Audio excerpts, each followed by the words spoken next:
Hey everybody, welcome to Dad's Den of Pop Culture. It's a book day. We're talking about You Bet Your Life, a Toby Peters mystery by Stuart M Kaminsky. Great little series of detective novels. And these are, for the most part, pleasure reading. They're not, deeply philosophical texts, although they do deal with human beings and all their frailties. And the hook for these, as you can maybe tell from looking at that cover, is that Peters is a detective in Hollywood. And he often gets involved in cases dealing with big Hollywood celebrities of the 1930s and 40s, because that's when the books are set. There's quite a few of them. This is the first one that I ever bought. My aunt was a big fan of them. We were at the mall. Probably B. Dalton's. I think it was B. Dalton's at that place. And found this one on the shelf. I was a pretty recent fan, or new fan, I should say, of the Marx Brothers. So that was the one for me. So I picked this one up and I still have it. And I do have a few others, which I will probably review on here as well. Now, this was published in 1978. So I probably would have been buying it, well, probably not quite a decade later, a little bit less than a decade later. But of course, it's set in the this one is 1940s, I believe, not 1930s. So I think this one is from the 1940s, but at any rate, you get the idea of the general period. So it doesn't matter necessarily when it was written, although I think the fact that it was written in 1978, the movies of this era were sort of enjoying a bit of a renaissance. A lot of them getting played on TV, late shows or middle of the day kind of things. And there was definitely a movement of people who were really getting into these kind of things. And that lasts well into the 1990s, when you have magazines like Filmfax coming out, which is so much about movies from the 30s, 40s, 50s. Get the idea. So in 1978, this was kind of maybe a somewhat hot concept, at least for a certain segment of the population. So what's this one really about? Well, if you know your Marx Brothers lore, you know that Chico Marx, not Chico, which a lot of people pronounced it that way back in the day, Chico Marx, in reality, was an inveterate gambler. And not necessarily a very successful one. His brothers did at least a couple films, maybe more, that were primarily to help pay off his gambling debts. And eventually, I believe Groucho, and maybe Harpo, but Groucho for sure, took over his finances so he couldn't do it anymore. So in this one, Peters has been hired by MGM to get him out of a jam, because it is being claimed that he owes $120,000 from gambling debts incurred in Chicago, Illinois. Of course, at that time, one of the most law-abiding, free of corruption cities in the United States, just like today. Well, Chico says, it ain't me. I wasn't there. And actually, his brothers are like, no, he wasn't there. We know he wasn't there. So this is a fake. So it's up to Peters to figure out what's going on and get him out of this debt, because the folks who want to collect on this debt have said, well, if he don't pay, he's going to lose his fingers. And if you've ever watched a Marx Brothers movie, you know that one of the highlights is always Chico doing a bit on the piano. Okay, let's look at the first paragraph of this book just to get a little idea of Stuart M Kaminsky's writing style. And I'll talk about why he is where he is in this first paragraph, because it isn't Chicago. The narrow white pier pointed into Biscayne Bay like the finger of a rotting skeleton. The paint was peeling and the planks were soft under my feet from too many years of relentless salt water. A fat man sat or squatted at the far end of the pier. I couldn't tell if there was a chair under him, because he was wearing a long white terry cloth robe that made him look like a soggy tennis ball. His back was to me as I approached, but I could see a thin fishing pole in his oversized fingers. He didn't move. Dark clouds chased each other in the afternoon sky, and the rickety pier danced with the white-topped waves.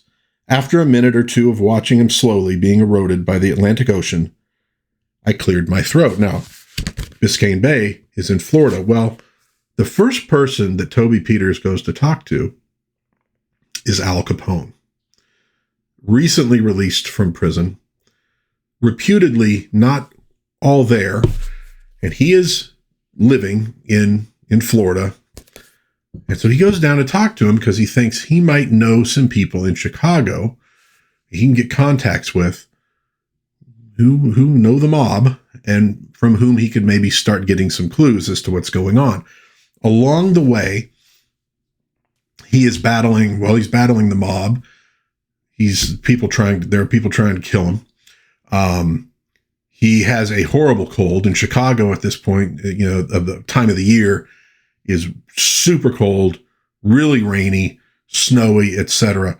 Miserable experience. The Toby Peters character is an older man at this point. Not an old man, but an older man. He's really wearing the years. He's covered in scars. His nose has been broken several times. And look, this is his profession. This is what he does. He used to be a police officer.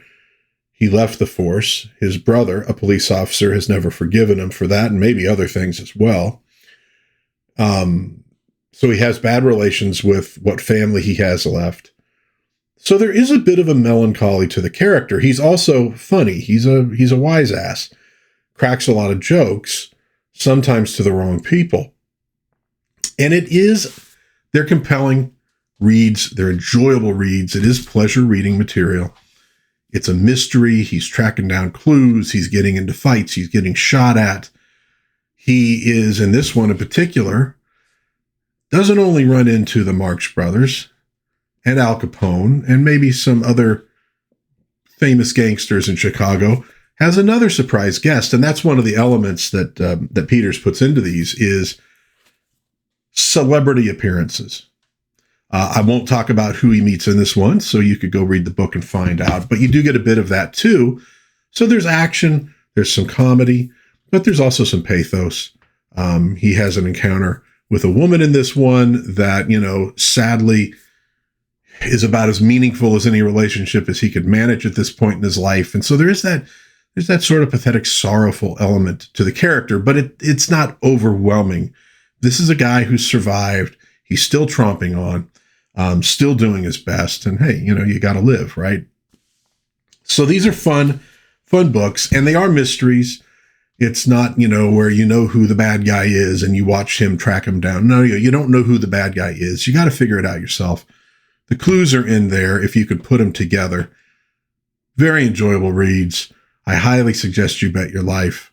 I highly suggest the whole Toby Peters collection from Stuart M Kaminsky if you just love a good mystery, an interesting, fun character. I think Toby Peters, by and large, is a guy that most people will like, so you're definitely rooting for him. And you also get a nice little slice of life in the 1940s. Now, again, I didn't live in the 1940s. And like I was saying in my review of City Heat that I did a while back, to me, to my eyes, it's a really good representation of the 1930s, but I wasn't actually there, so I can't swear to it. But you get the feeling that Kaminsky at least did some research. He was going for the look and the feel and how people talked and what they ate and what they paid for what they ate and this kind of stuff. So if you are, a bit of a 1940s file, you probably will like these as well. And of course, if you like classic movies, you get a whole bunch of other characters from classic movies. I say characters, I really should say actors, but of course, a lot of those actors were real characters, but you get a whole bunch of them in the series. So something you might want to go look for. Are they still in print? I think they probably are. I'm not positive. Like I said, this is one that I bought back in the 1980s at a B. Dalton. But I do believe I found a few out there in thrift stores and used bookstores. I think I've even bought a couple of the ones I gotten, in used bookstores. So look for them. I think you could probably find them. I think you will enjoy them if you are a fan of detectives, mysteries, the 1940s, and a guy who has weird dreams starring Max Fleischer's Koko the Clown. Go give them a try. So, are you a fan of Kaminsky? Have you read some of these books? Put something in the comments. Let me know what you think about them. If you have any questions about the books, put that in the comments and I'll be happy to answer them. Again, trying to avoid spoilers on this one. So, I will try not to leave any spoilers in the comments either. But until next time, oh yeah, like, subscribe, share with a friend. You know the routine on YouTube. But until next time, God bless everybody. Please be kind to one another. Have a little bit of fun. Sit down and read a good book. It's good for your soul. It's good for your mind. Good for your nerves. And I'll see you again, hopefully soon, in Dad's Den of Pop Culture. Bye-bye.